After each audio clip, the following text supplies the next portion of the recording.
السلام عليكم ورحمة الله وبركاته. إن الحمد لله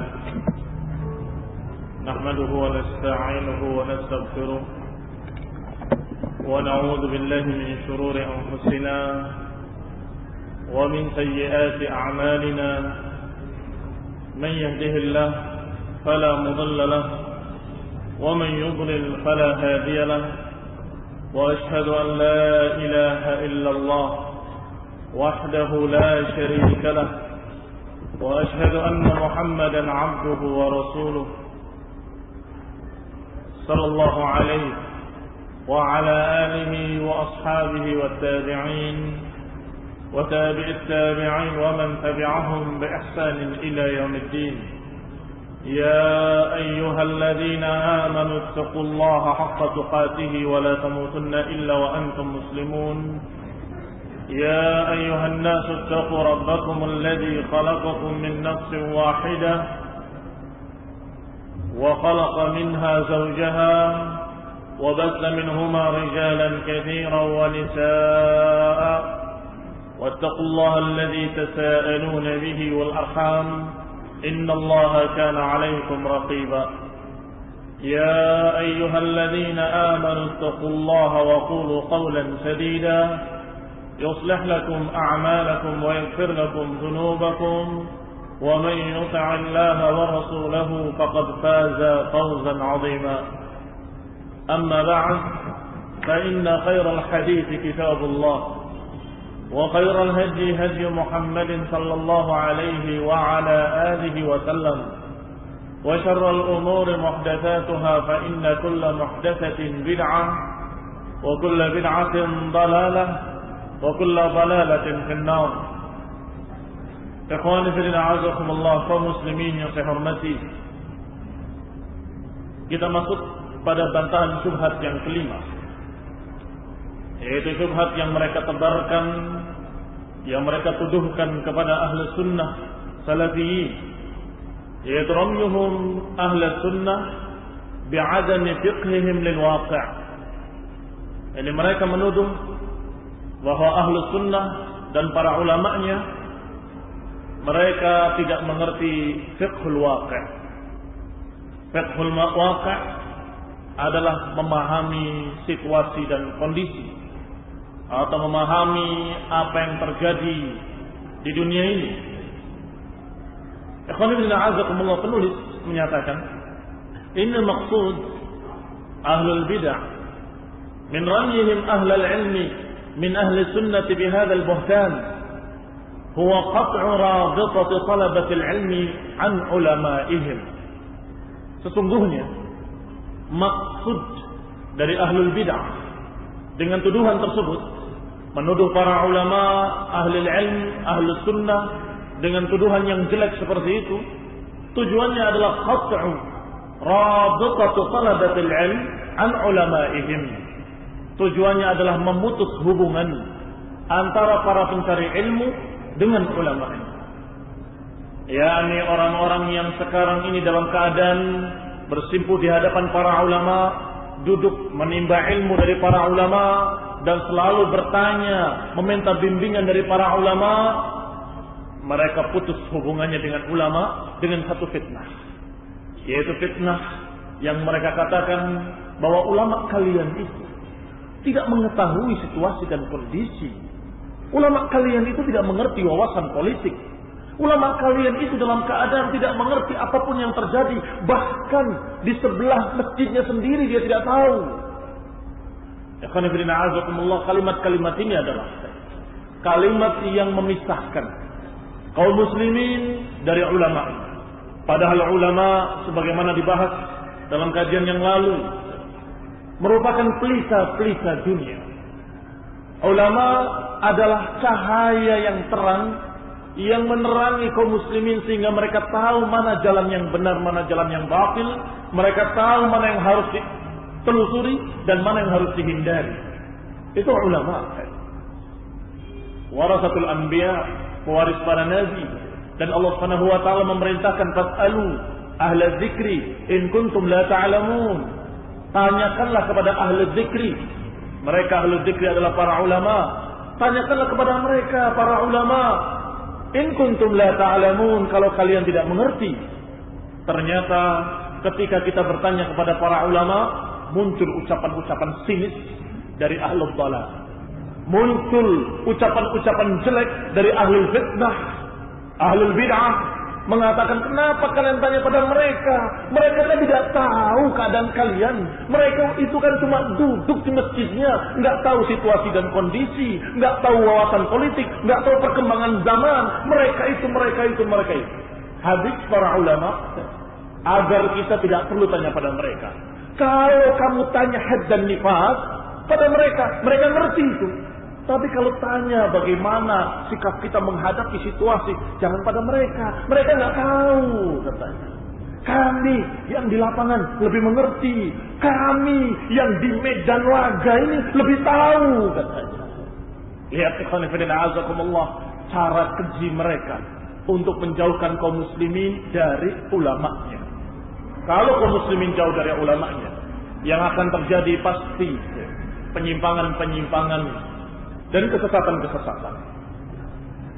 Dan juga tujuan mereka adalah kasr hajiz al-ihtiram lahu wa li aqwalihim wa ta'alluq bi afraq ashabil harakat al-mubtadi'ah. Tujuan lainnya adalah memecahkan hajiz al-ihtiram, memecahkan benteng penghormatan, pemuliaan kepada para ulama. Yang tadinya ulama itu dimuliakan, dihormati, tapi dengan ucapan-ucapan seperti itu ulama dijatuhkan, direndahkan, dan tidak lagi memiliki ihtiram kepada para ulama. Dan juga li aqwalihim, dan juga menghancurkan penghormatan mereka terhadap ucapan para ulama. Ulamanya dijatuhkan dan fatwa-fatwanya pun direndahkan. Setiap kamu mengatakan ini qala Syekh fulan, mereka akan menjawab dengan kalimat seperti tadi. Tahu apa ulama kalian? Ulama kalian tidak mengerti situasi dan kondisi, tidak mengerti fiqhul waqi'. Ulama ahlu sunnah dijatuhkan oleh mereka dengan tuduhan itu, dan kemudian diajak untuk berpegang dengan tokoh-tokoh mereka yang disebut oleh penulis dengan afrah ashabil harakatil mubtadi'ah, tokoh-tokoh kecil. Afrah itu anak ayam, pitik-pitik kecil yang memimpin harakah-harakah mereka. Itu yang dibanggakan. Kalau masalah situasi dan kondisi, tanyakan pada fulan, tanyakan pada alan. Mereka lebih mengerti karena mereka di lapangan. Ikhwan fillah azakumullah, perhatikan kalimat-kalimat ini. Kalimat-kalimat yang sungguh memiliki racun yang sangat berbahaya. Hatta yatasanna lahum basta ma yasha'una fi qulubihim, yang akhirnya mereka bisa memasukkan berbagai macam kesesatan dari mulut-mulut mereka dengan mudah. Ulamanya dijatuhkan, fatwa mereka dijatuhkan, dan kemudian dikatakan kalau masalah fiqhul waqi', situasi dan kondisi, tokoh kami yang lebih ngerti. Coba tanyakan. Ketika ditanyakan bagaimana pendapat kamu, bagaimana fatwakan kepada kami, maka difatwakan bima yasha'un, dengan sekehendak. Situasi sekarang ini membawa kita terpaksa harus ikut parlemen. Situasi dan kondisi sekarang ini memaksa kita harus mau tidak mau kita ikut pemilu, mau tidak mau, dan terus mereka mayasha'un, baca menebarkan apa yang mereka sukai. Ikhwan fillah azakumullah, itulah tujuan mereka. Kalau sudah bicara sikon, fiqhul waqi' dan seterusnya. Ikhwan fillah azakumullah, hakikatnya inna muhawalat at-taqlil min ahamiyati ahli al-'ilm wa ma yahmilunahu min nurin wa huda kanat mundul qidam. Sesungguhnya pada hakikatnya cara-cara model seperti itu untuk merendahkan para ulama, untuk taklil min ahamiyatil ulama, mengecilkan peranan para ulama, merendahkan kedudukan para ulama, itu ternyata mundu qidam, sejak dulu kala. Bukan baru kemarin, bukan baru tulisan Safar al-Hawali dan Salih al-Munajjid dan sejenisnya.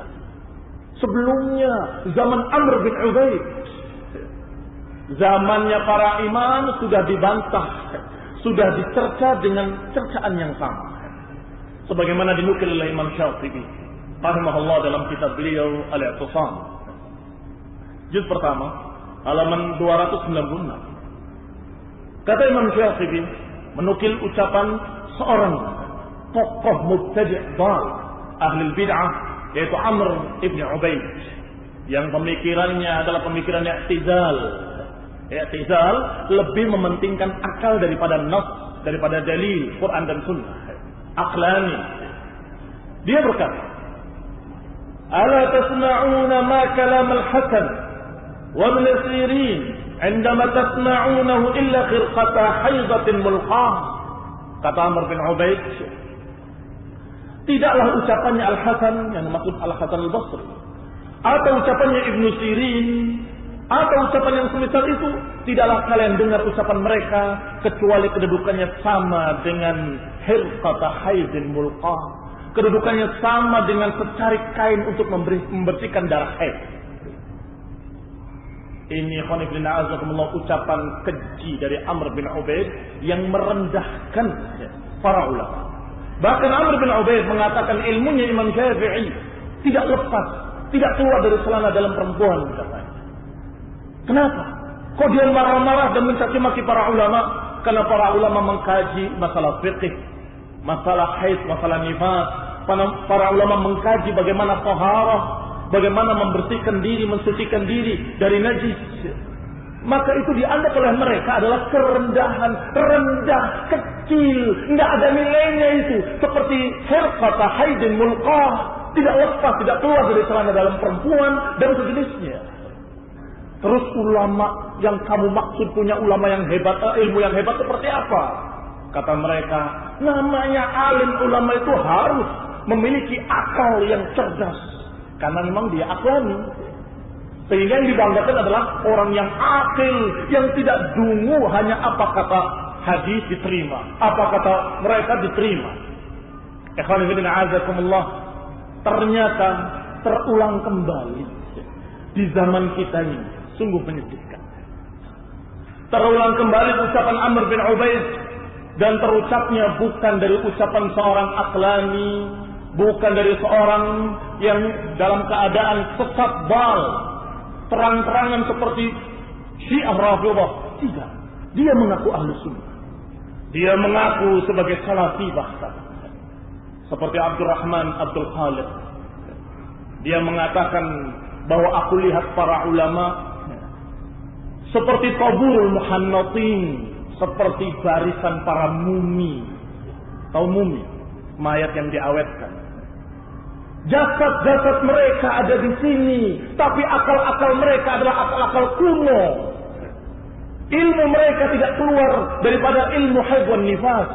Lihat, mirip sekali dengan ucapan Amr bin Ubaid. Amr bin Ubaid lebih kasar mengatakan tentang celana dalam perempuan, tetapi Abdurrahman Abdul Khalid hanya mengatakan ulama haid dan nifas. Mereka itu ulama haid dan nifas, tidak mengerti situasi dan kondisi, tidak mengerti fiqhul waqi', tidak mengerti wawasan politik, tidak mengerti.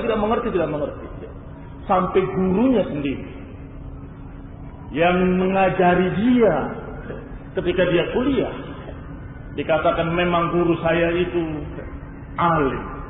Memang guru saya itu seperti perpustakaan berjalan. yakni kitab-kitab semua di kepalanya, seperti perpustakaan berjalan. Tapi sayang, perpustakaan itu kitab-kitabnya adalah kitab-kitab kuno yang dalam keadaan perlu direvisi dan diperbaiki.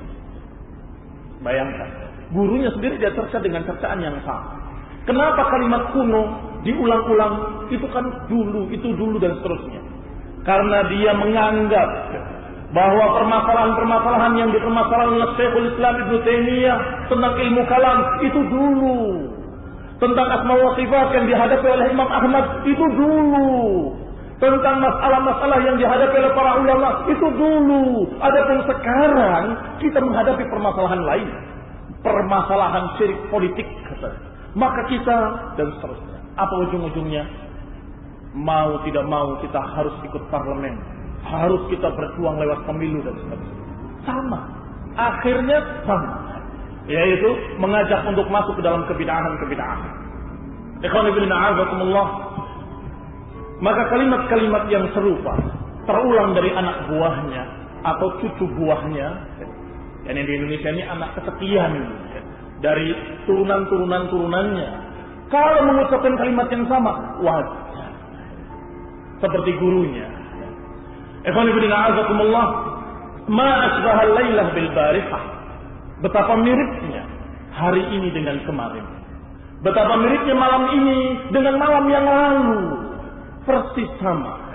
Fahadha Amr bin Ubaid yaqulu ma qala wa yatina al-yawma biwajhin akhar. Dulu Amr bin Ubaid mengatakan kalimat yang dia ucapkan. Semoga Allah menghukumnya dan membalasnya dengan setimpal. Tetapi hari ini datang dengan wajah yang lain. Orang-orang yang lain pula. Safar al-hawali. Muqallilan min ahamiyatil ulama'i qailan. Sama dia merendahkan para ulama dengan kalimat ulama'una. Ya ikhwani. Kafahum. La nubarrir lahum kulla syai'in la naquluhum wa hum ma'sumun.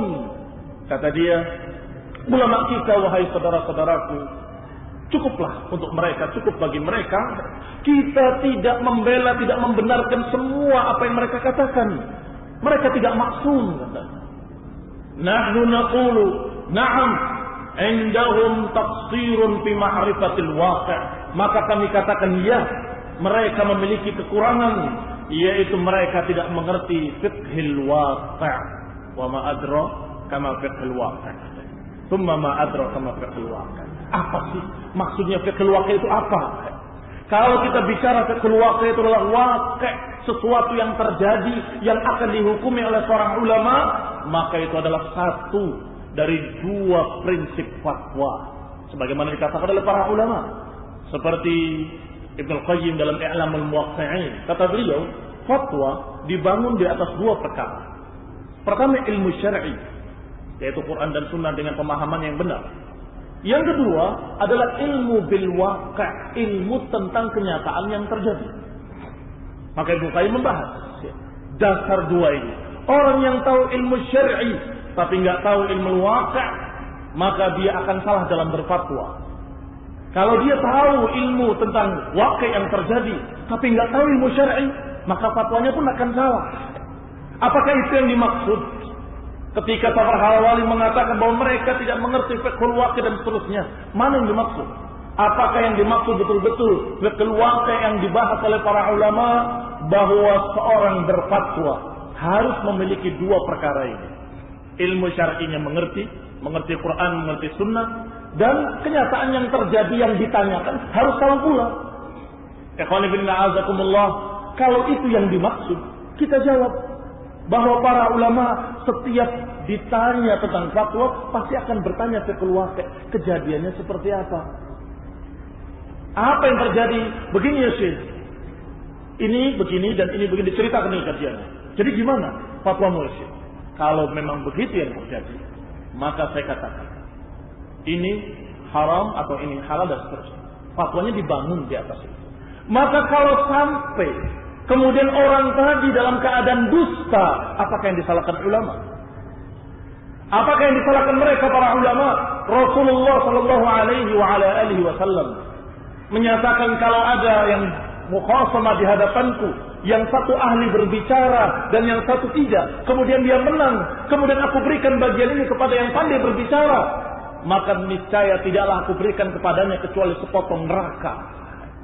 Ini menunjukkan bisa saja terjadi pada ulama kalau orang itu berdusta, kemudian berpura-pura menceritakan kejadiannya, kemudian tanya fatwanya, bagaimana fatwanya ya Syekh?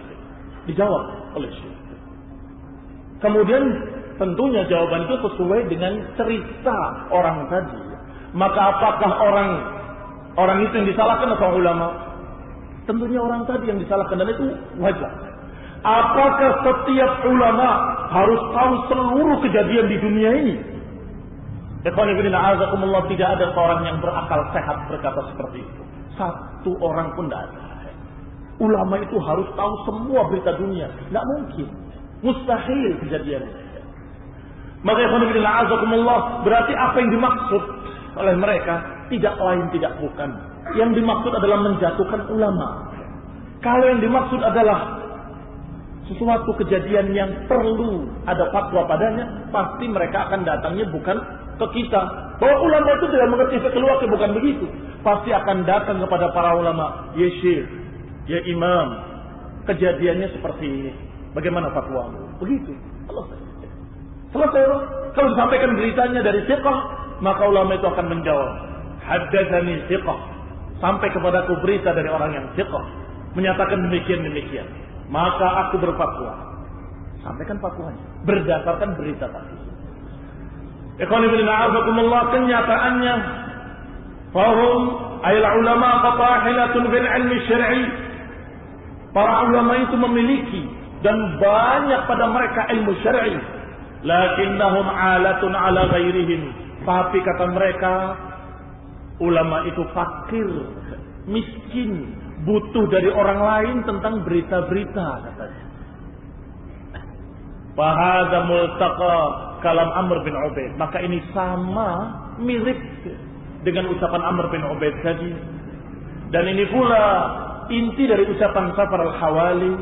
Dan saya katakan tadi Abdurrahman Abdul Khaliq. Fanzur akhil qari ilal ahwa kaifa tajma ashabuha Allahumma rahmat. Lihatlah bagaimana, wahai para pembaca, perhatikan bagaimana hawa nafsu bisa mengumpulkan orang-orangnya. Orang dulu, orang sekarang dikumpulkan dalam satu ucapan yang mirip, ucapan yang sama bahkan. Dulu haid wan nifas kalimatnya, sekarang juga sama haid wan nifas. Dulu dikatakan dalam keadaan ulama itu begini dan begitu, sama sekarang juga begitu. Kalimat-kalimat yang mirip. Inna maqsud min man yan'as bima yusammi bil waqi' huwa tatabbu' as-suhuf. Jelas yang dimaksud oleh mereka bahwa ulama tidak mengerti fiqhul waqi' bukan masalah tadi mengetahui apa yang harus difatwakan sesuai dengan beritanya, sesuai dengan kejadiannya. Bukan itu yang dimaksud. Yang dimaksud oleh para mubtadi', para khawarij atau yang sejenisnya, mereka bermaksud bahwa fiqhul waqi' adalah tatabbu' as-suhuf wal majallat, mengikuti koran-koran, majalah-majallah, nasyaratil akhbar, berita-berita, wakalatul anba, sumber-sumber berita dunia, al-alamiyah wad dakhiliyah, dalam negeri dan luar negeri, wa isghalus syabab, dan menyibukkan para pemuda dengan berita-berita seperti ini. Ini maksud mereka. Jadi ulama itu kata mereka harus ulama yang syumul. Tulis oleh mereka satu buku, judulnya tentang ulama itu ada dua, atau isinya bukan judulnya. Isinya ulama itu dua, ulama syumul sama ulama takhassus. Ada ulama lengkap dan ulama yang parsial ilmunya. Ulama yang takhassus, yang parsial ilmunya, ulama yang khusus, hadis saja ngertinya, fikih saja ngertinya, tafsir saja ngertinya. Tapi ada ulama yang syumul, yang lengkap, dia tahu semuanya dan mengerti fiqhul waqi', kata dia. Ikhwan fillah, azakumullah, kira-kira siapa yang dimaksud ulama syumul? Entah siapa yang mereka maksud ulama syumul, tapi kalau ulama khususnya, kata mereka, Syekh Albani itu khusus hadis. Kalau hadis tanya sama dia. Syekh Ibnu Utsaimin itu khusus fikih. Kalau fikih tanya sama Syekh Utsaimin. Lain jangan. Kalau ini dikhususkan semua ulama-ulama Ahlus Sunnah. Terus yang syumul siapa? Pak penulis. Yang kalian maksud syumul siapa? Ikhwan fillah, azakumullah, dia tidak berani tersurat tapi tersirat. Tetapi di sana, di lapangan, ada tokoh-tokoh ulama yang mereka mengerti fiqhul waqi', yang mereka berjihad bersama mujahidin, yang mereka dipuji habis. Wah, berarti ada yang lebih hebat dari Syekh Al-Albani. Ada ulama yang lebih hebat dari para masyayikh, para kibar. Ada yang lebih alim, syamil. Kalimat syamil ini mahal ya. Tidak bisa kita sembarang orang mengatakan dia adalah syamil, lengkap ilmunya. Apakah dia ahli fikih, ahli hadis, ahli apalagi tafsir, ahli-ahli sampai ahli fiqh waqi'. Ikhwan fillah a'azakumullah, jelas yang dimaksud adalah tokoh-tokoh pergerakan mereka. Mereka angkat setinggi langit. Padahal kelebihannya satu, yang itu pun bisa dikatakan kekurangan, bukan kelebihan. Apa itu? Mereka ahli nonton TV, ahli baca berita koran, ahli baca berbagai macam berita-berita dunia, radio, selalu mengikuti perkembangan-perkembangan politik dunia. Wah, ini kelebihan apa kekurangan? Mungkin bisa dikatakan kelebihan, mungkin bisa dikatakan kekurangan dari satu sisi. Tinggal apa tujuan dia dan apakah membuang waktu atau tidak. Kalau faedah yang diambil dengan korban yang dikorbankan lebih besar korbannya, yaitu namanya bukan kelebihan, kekurangan. Itu namanya aib. Syekh Ibnu Utsaimin, kebetulan saya masih duduk di sana waktu gegernya berita fiqh waqi' ini. Syekh Utsaimin duduk di hadapan saya dan mengatakan, apa saya harus nonton TV lagi? Apa saya harus baca koran? Di mana waktuku untuk semua itu? Kalianlah yang bertanya kepadaku, ceritakan apa yang kejadiannya, maka aku fatwakan dengan apa yang aku miliki dari ilmu. Sampai seperti itu Syekh mengatakan. Kenapa? Karena ucapan sinis mereka, di antaranya ada yang terdengar dan selebarannya pun ada yang sampai waktu itu di sana, bahwa Syekh Ibnu Utsaimin, dia tidak tahu di sebelah masjidnya ada berbagai macam koran-koran khali'ah. Koran khali'ah itu koran-koran yang porno. Demi Allah, saya setahun itu nggak pernah lihat. Entah gimana maksudnya. Padahal satu kota nggak pernah kelihatan. Ikhwan fillah a'azakumullah, ini yang terjadi. Tuduhan-tuduhan kepada para ulama. yakni tuduhan-tuduhan yang jelek kepada para ulama bahwa mereka tidak mengerti fiqh waqi'. Mereka tidak memahami situasi dan kondisi dan seterusnya. Dan alhamdulillah sudah dibantah sebagian besarnya oleh para ulama. yakni apa yang mereka katakan itu adalah ghulu fi fiqhil waqi'.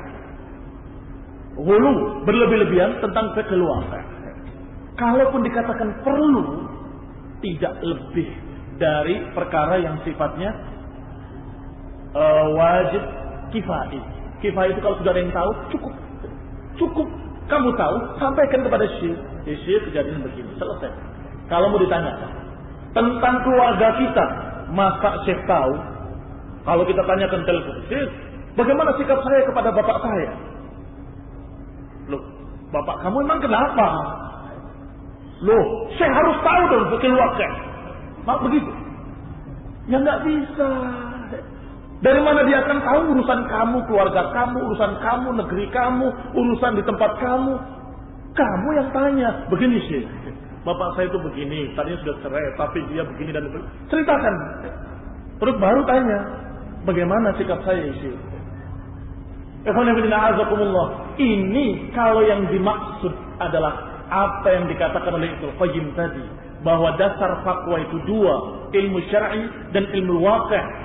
Maka tentunya si penanya tadi yang menyampaikan kepada syekh, kepada ulama, ya alim, ya syekh, ya imam, kejadiannya demikian di rumahku. Apakah aku harus keluar dari rumahku? Apakah begini, apakah aku begitu? Dia akan jawab dengan ilmu syar'i yang dia punya. Demikian ikhwan fillah azakumullah. Dan itu selesai. Ternyata mereka membesar-besarkannya habis. Buku-buku keluar, fiqhul waqi'. Yang ternyata tidak lain tujuannya adalah menjatuhkan para ulama. Innana la najid fi kitabillahi wa sunnati Nabi sallallahu alaihi wasallam wa surat as-salafus salih illa sana' 'ala al-ulama al-'amilin bil kitab wa sunnah. Kalau kalian besar-besarkan fiqhul waqi' itu, maka kita tanyakan, aina hadzal ilm min al-kitab wa sunnah? Kita tanyakan tinggi mana ilmu fiqhul waqi' dengan fiqh sunnah, dengan fiqh kitab. Fiqh memahami kitab, fiqh memahami sunnah Rasulullah. Di mana itu fiqh waqi'? Di atasnya apa di bawah? Ikhwan fillah a'azakumullah, innana la najid. Kita tidak mendapati dalam kitabullah Al-Quran, dalam sunnah Nabi-Nya sallallahu alaihi wa ala alihi wasallam, dan perjalanan para salafus saleh illa sana' 'ala al-ulama. Kita tidak dapat di dalam kitab-kitab Quran dan Sunnah kecuali pujian kepada para ulama. Innama yakhshallah min ibadihi al-ulama. Fas'alu ahla dzikri in kuntum la ta'lamun. Semuanya pujian kepada para ulama yang mengerti kitab dan sunnah, yang faqih, mengerti apa yang dimaksud dalam ayat dan apa yang dimaksud dalam hadis. Yani ulama ahlu sunnah. Amma ma yata'allaq bi tatabbu'i akhbar as-siyasiyat, adapun kaitannya dengan berita-berita politik, fa innalaha rijal, maka di sana ada orang-orang yang khusus, orang-orang yang biasa mendengarkan berita-berita tersebut, dan cukup itu sebagai sesuatu yang menyelesaikan kewajibannya. Artinya karena fiqhnya atau fiqhul waqi' adalah kewajiban kifai seperti sholat jenazah, maka kalau sudah ada yang menguasai cukup. Oh, kamu sudah ahli fiqhul waqi', ya sudah, itu berarti kewajiban kifai sudah cukup. Alhamdulillah. Tinggal kalau ada sesuatu sampaikan. Tinggal kita akan sampaikan fatwanya. Kan begitu. Ikhwani fillah a'azakumullah. Yakutunana iya. Maka orang-orang yang mengikuti berita tersebut sudah cukup. Sudah cukup ditunaikan oleh dia. Karena bukan fardu ain setiap orang harus tahu, tetapi kifai. Kalaupun dianggap sebagai wajib maka kifai. Wa fil haqiqah la util kalam haula naqdi hadhihi syubhah. Dan tentunya kita tidak akan berpanjang lebar dalam masalah ini. Karena sudah sering kita singgung, sudah sering kita bantah, alhamdulillah. Dan sudah ditulis pula bantahannya oleh para ulama al-ajilla wa talabat ilmin afdal, dan para pelajar-pelajar yang senior, mereka sudah menulis bantahan-bantahan masalah ini. Fa'aghnani 'an ittikar, kata penulis, maka cukup tulisan-tulisan itu sebagai bantahan dan tidak perlu diulang. Walakinni sa'adkur kalaman, tetapi aku akan sebutkan satu ucapan dari ucapan Syekh Abdul Aziz Ibn Baz rahimahullah, wa ardafahu bi kalami syekhina, dan diikuti di belakangnya oleh ucapan Syekh Rabi Ibn Hadi Al-Madkhali hafizahullah. Yulaqqasan ar-rad ala hadhihi syubhah, dan dua-duanya cukup. Dengan dua ucapan ini cukup sebagai ringkasan bantahan terhadap tuduhan tadi. Wallahul musta'an. Allah lah tempat kita meminta pertolongan. Kita baca yang pertama ucapan Syekh Abdul Aziz Ibn Baz. Qala rahimahullah, wa mimma yakthur fihi al-kalam min madahir al-jahl bil waqi' ittiham ba'd ahli al-'ilm wal fadl bil jahl bi ahwal al-munafiqin. Di antara yang banyak beredar ucapan-ucapan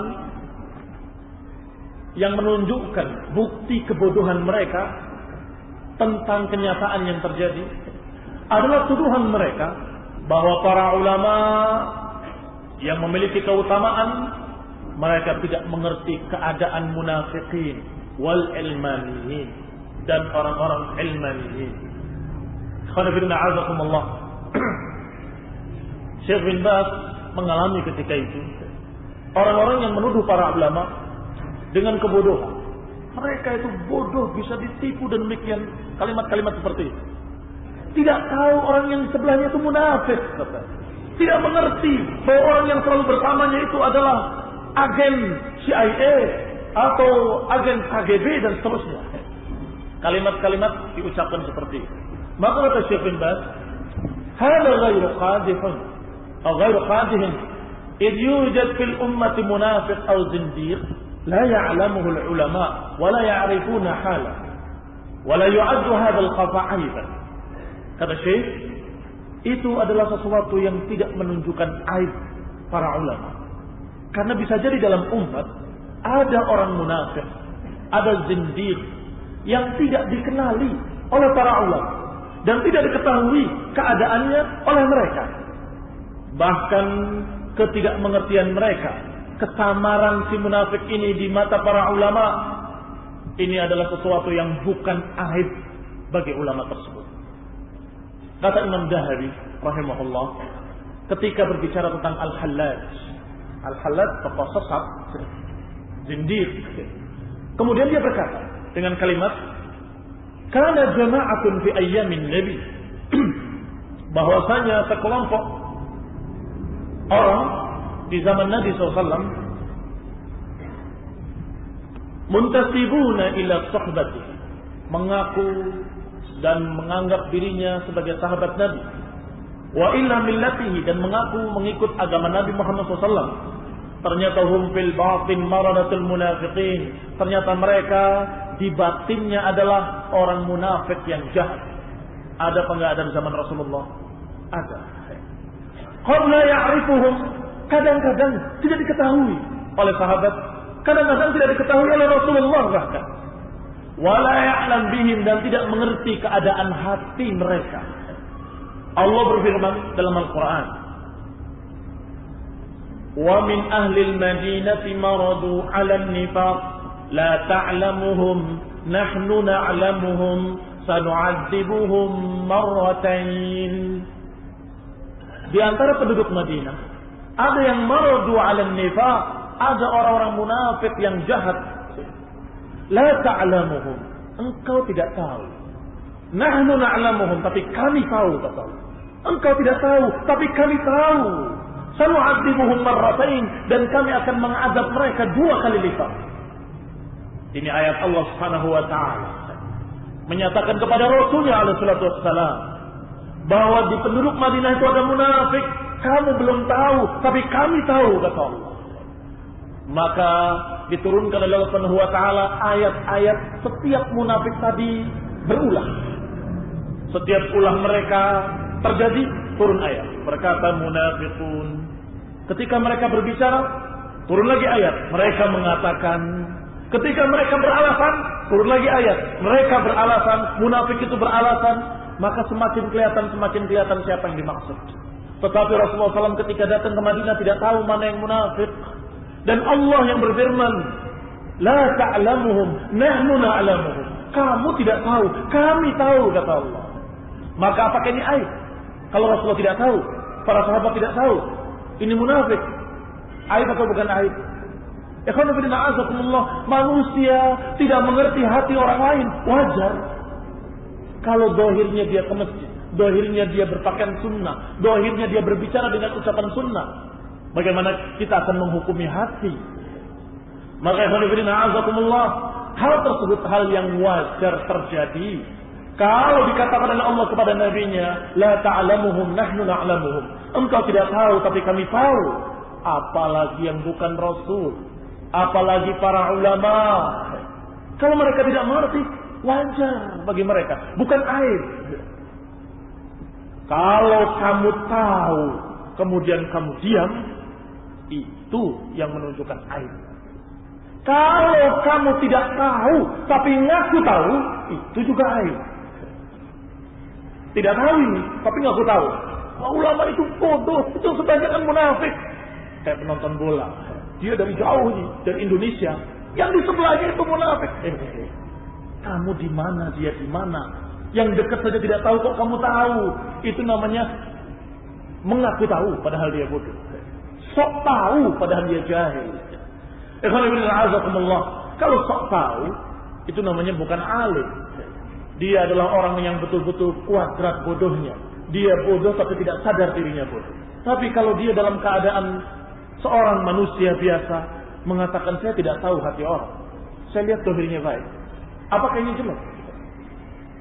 Ikhwan fillah, a'azakumullah, seperti cucu Ali ibn Abi Thalib radhiyallahu taala anhu, Muhammad ibn al-Hanafiyah, ketika didatangi oleh Khawarij.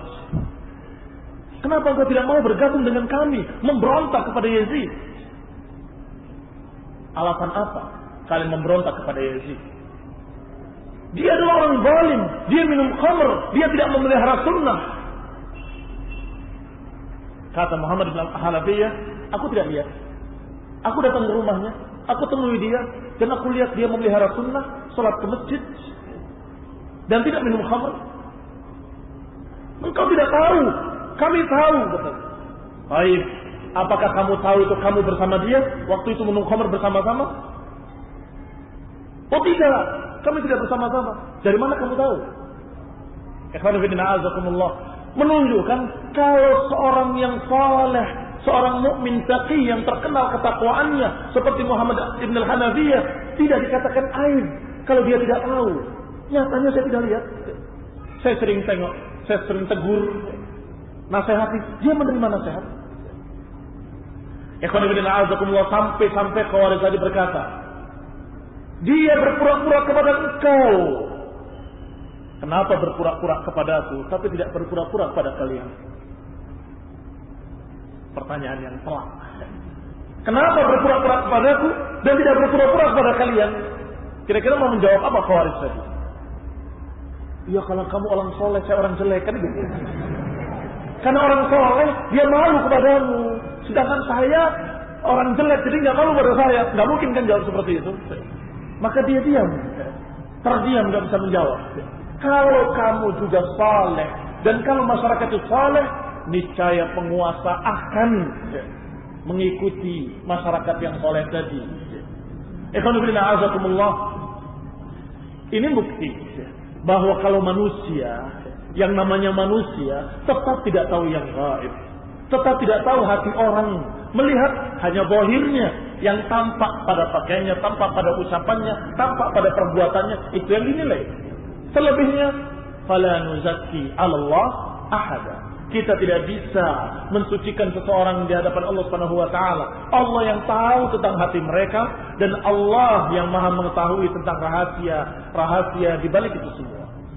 Maka Syekh bin Baz, fa idza jaza 'ala sayyidil bashar anna ya'lam ba'd al-munafiqin wa huwa ma'ahu fil Madinah sanawat فبالأولى أن يخفى حال جماعة من المنافقين الفارغين عن دين الإسلام بعده على أمته.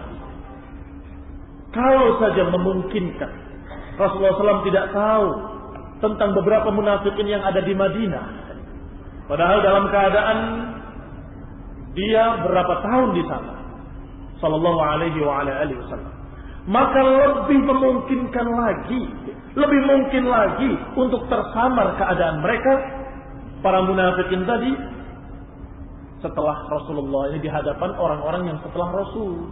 Lebih samar lagi di hadapan para ulama. Kalau di hadapan Nabi saja ada yang tidak tahu, tetapi alhamdulillah Allah Subhanahu wa taala terus menurunkan ayatnya sehingga semakin jelas. Yani Allah Subhanahu wa taala menunjukkan siapa munafik itu dengan qara'in, dengan qarinah, dengan tanda-tandanya. Yang kedua adalah ucapan Syekh Rabi' hafizahullah ta'ala, wala yajuz an yanal aw an yunal min al-ulama wad-du'at alladhina tushghiluhum wajibatuhum al-ilmiyyah wad-da'awiyyah an mutaba'ati as-suhuf. Kata beliau, tidak boleh disalahkan, tidak boleh dicerca para ulama dan para da'i yang karena kesibukan mereka dengan kewajibannya, sibuk kewajiban-kewajiban ilmiah, sibuk dengan kewajiban-kewajiban dakwah, maka mereka tidak sempat untuk mengikuti koran-koran dan majalah-majalah. Tidak sempat mereka untuk taqarir al-mukhabarat, untuk mengetahui keputusan-keputusan kantor-kantor berita al-Amerikiyah, al-Israiliyah, kantor berita Amerika, kantor berita Israel, kantor berita Australia, kantor berita apa segala macam. Kalau para ulama tidak sempat mengikuti berita-berita itu karena sibuk dengan kesibukan yang wajib, yaitu ilmiah, kewajiban ilmu, mengajarkan ilmu, menyampaikan ilmu, mengkaji ilmu, membuka kitab-kitab, membandingkan, memeriksa hadis, mana yang sahih, mana yang dhaif, dan berdakwah, menyampaikan ilmu, maka dimaklumi, kata Syekh, la yunal, tidak bisa kita salahkan mereka karena kesibukan mereka. Muktafina bimutaba'ati ghairihim li hadhil umur. Dan kalau para ulama itu mencukupkan diri dengan orang-orang lain, jadi kaum muslimin ahli sunnah yang mengikuti berita itu, dan mencukupkan diri dengan mereka, ada yang tahu dan cukup ditanya kalau ada sesuatu bagaimana kejadiannya, maka cukup sekali, sangat cukup. Ikhwan fillah azakumullah, qala hadza ma yaqtadihi al-'aql wasyar'u, dan inilah yang memang ditunjukkan oleh akal yang sehat dan ditunjukkan oleh syariat. Yani secara akal sehat pun memang begitu keadaannya. Ulama mana punya waktu? Memang mereka tidak kenal ulama. Sungguh mereka tidak kenal sama sekali siapa Syekh Ibnu Utsaimin, siapa Syekh bin Baz. Tidak kenal sama sekali bagaimana keadaan para ulama yang mereka sehari-harinya hampir 24 jam sibuk dengan ilmu. Mana sempat mereka untuk baca Quran? Alhamdulillah, kalau ada seorang ahli sunnah yang cerdas, maka mereka lah yang membantu Syekh memberitakan kalau ada berita yang berkait dengan fatwa. Kalau tidak, apa perlunya? Berita selebritis fulan kucingnya mati, untuk apa? Faedah.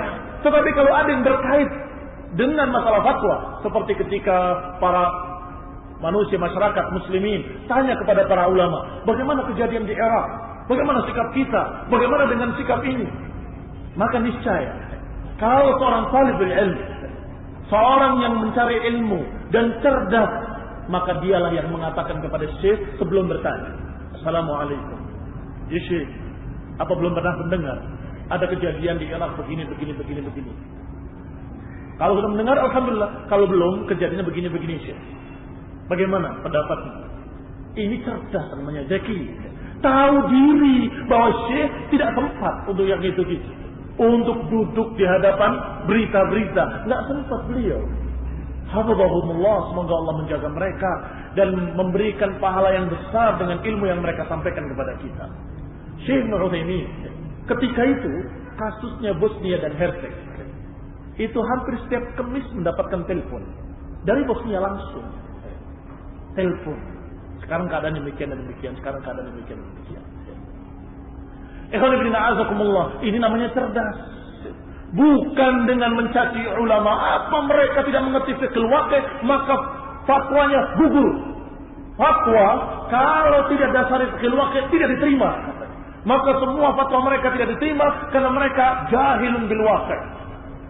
Ini keputusan bodoh dari orang bodoh, dari muridnya tokoh-tokoh bodoh. Alhamdulillah disampaikan kepada Syekh, kami di sini mengadakan majelis-majelis ta'lim karena ternyata kaum muslimin di sini sebagian besar mereka tidak mengerti syariat Islam. Ini berita. Ternyata di Bosnia dan Herzegovina keadaan seperti itu. Maka karena kami melihat bagaimana keawaman mereka terhadap ilmu din, maka kami tegakkan di sini kajian-kajian demikian. Alhamdulillah kata Syekh. Barakallahu fikum. Semoga Allah memberkahi kalian. Semoga didoakan oleh Syekh. Semoga Allah menyelamatkan kalian dan memenangkan kalian. Ikhwan fillah a'azakumullah. Kalau seorang talibul ilm, ahli sunnah yang cinta kepada para ulama, mereka akan memaklumi kesibukan para ulama. Sebagaimana Syekh Rabi tadi mengatakan, bahwasanya la yajuz an yunal minal ulama. Tidak pantas untuk disalahkan ulama ketika mereka tidak tahu berita-berita wawasan politik atau situasi dan kondisi dunia. Tidak pantas disalahkan mereka karena kesibukan mereka. Biwajibatihimul ilmiyah wa da'awiyah, karena kewajiban-kewajiban ilmu mereka dan kewajiban dakwah mereka yang sangat banyak. Bayangkan saja kalau staf kelas lokal saja sudah sibuk menjawab pertanyaan sampai ganti-ganti HP terus nomornya. Ganti lagi. Sampai saya mau nelpon susah. Kenapa kok ganti-ganti terus, Ustaz? Sibuk tiap hari dia tanya, pagi tanya, sore tanya, malam tanya. Sehingga ganti lagi nomornya. Terkenal lagi, ganti lagi nomornya. Bayangkan kalau ulama bukan dari kelas Indonesia, bukan dari kelas Purwokerto, dunia. Kita telepon dari Amerika, telepon dari sana, telepon, surat, fax, semua pertanyaan. Yang tanggung jawab para ulama harus menjawab. Kalau memang itu adalah sesuatu yang harus dijawab. Maka tentunya yang demikian memaklumi kalau mereka tidak sempat untuk yang gitu-gitu, untuk mendengarkan radio, berita. Kenapa kok dicerca, disalahkan mereka? Demikian maka secara akal, apalagi secara syariat, kita katakan pantas para ulama demikian, maka kita maklumi dan kita kalau bertanya hendaklah memberikan muqaddimah dengan berita yang jujur, yang jujur, ya, ikhlas, sehingga dijawab oleh para ulama dengan jawaban yang tepat. Jangan kita mengukurnya dengan awatif al-amya, jangan mengukurnya dengan awatiful amya, perasaan buta. Seakan-akan kalau tidak mendengarkan bagaimana kejadian di Irak, berarti dia tidak cinta kepada kaum muslimin. Kalau nggak pernah mendengarkan berita Palestina, berarti kamu tidak pernah memikirkan Palestina. Ini kebodohan. Ini namanya awatif. Awatif al-amya, perasaan yang buta, tidak dasari ilmu sama sekali. Faqad fariqal ulama min bayani wajibatil a'yan. Dan alhamdulillah para ulama telah menunaikan kewajiban-kewajiban yang sifatnya fardu ain. Kalau ada fardu ain yang harus ditunaikan, dan di sana ada fardu kifayah, dan waktunya sempit, mana yang harus dahulukan? Aftuni, coba sebutkan fatwanya dari kalian. Mana yang harus dahulukan? Ini fardu kifayah, kalau ditinggalkan dosa. Nah, ini fardu ain, kalau ditinggalkan dosa. Ini fardu kifayah, kalau ditinggalkan insyaallah ada orang lain yang mengerjakan. Waktunya sempit. Kalau kita kerjakan yang ini, yang fardu ain tertinggal. Kalau kita kerjakan fardu ain, maka yang fardu kifayah tertinggal. Mana yang diutamakan?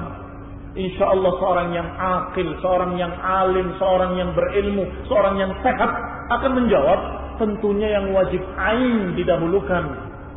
Baik, fardu ain bagi para ulama adalah menyampaikan ilmunya dan menyampaikan fatwa-fatwanya, membimbing umat, ini fardu ain. Karena nggak bisa diwakili oleh kamu dan saya, nggak bisa. Tingkatannya jauh di bawah mereka, sehingga tidak bisa dalam keadaan mewakilkan pada orang lain, maka wajib ain bagi mereka. Sedangkan masalah berita-berita tadi, kalau beliau tidak mengikutinya, ada murid-murid yang mengikutinya. Bahkan ada murid-muridnya yang berangkat ke Bosnia, alhamdulillah, sehingga bisa menyampaikan berita. Maka alhamdulillah, cukupkan? Apa kurang? Alhamdulillah, kalau intinya adalah perkara tahu, insyaallah akan tahu kalau diberitahu oleh orang-orang yang jujur. Alhamdulillah, dengan demikian para ulama telah menunaikan kewajiban-kewajiban fardu ainnya. Dan fardu kifayahnya kita maklumi kalau sampai beliau dalam keadaan tidak sempat mengikuti berita-berita tadi. Apalagi beritanya tercampur di sana, berita yang penting, berita yang tidak penting. Berita yang hak, berita yang batil. Berita yang laghun, yang la syai', dan berita yang perlu didengar. Tercampur semuanya. Apakah kita harus duduk 2 jam untuk mendengarkan laghun, untuk mendengarkan perkara-perkara yang kosong, berita-berita yang la syai'? Enggak, tapi ada yang penting. Ya nanti. Yang penting sebentar, kita dengarkan dulu tentang berita selebritis dulu, baru nanti di akhirnya ada berita yang penting. Tungguin lagi TikTok kucingnya Fulan mati, cerita lagi Fulan cerai dengan istrinya, cerita lagi sampai kapan ini beritanya? Sebentar lagi ada yang penting Pak Ustaz. Ya nggak bisa. Ini namanya kebodohan semata. Membuang-buang waktu untuk sesuatu yang ternyata dusta. Setelah dapat beritanya, ini yang penting, diambil beritanya. Ternyata salah. Teman kita telepon dari Lombok, oh salah Ustaz. Astagfirullahaladzim. Sudah tunggu lama, membuang waktu, salah lagi beritanya, dusta. Maka cukup saja dengan berita-berita yang orang sampaikan, kemudian ditelepon kepada teman kita yang ada di sana. Kalau ternyata adanya di luar negeri, kepada orang yang kita kenal di sana, kita telepon, apa kejadiannya? Oh begini, selesai. Demikian masalah kekeluargaan. Dan kita akan lanjutkan pada syubhat berikutnya. Bismillah ta'ala. Yaitu syubhat yang mereka tebarkan berkaitan dengan tuduhan lain terhadap para ulama. Bahwa para ulama dikatakan sebagai antek-antek Amerika, dikatakan sebagai spionase, dikatakan sebagai ulama sultah, pegawai pemerintah yang dibayar ngomong, nggak dibayar nggak ngomong. Ini tuduhan-tuduhan yang naudzubillah yang akan dipertanggungjawabkan di hadapan Allah nanti. Subhanakallah, alhamdulillah, la ilaha illa anta, astaghfiruka wa atubu ilaik. Assalamualaikum warahmatullahi wabarakatuh.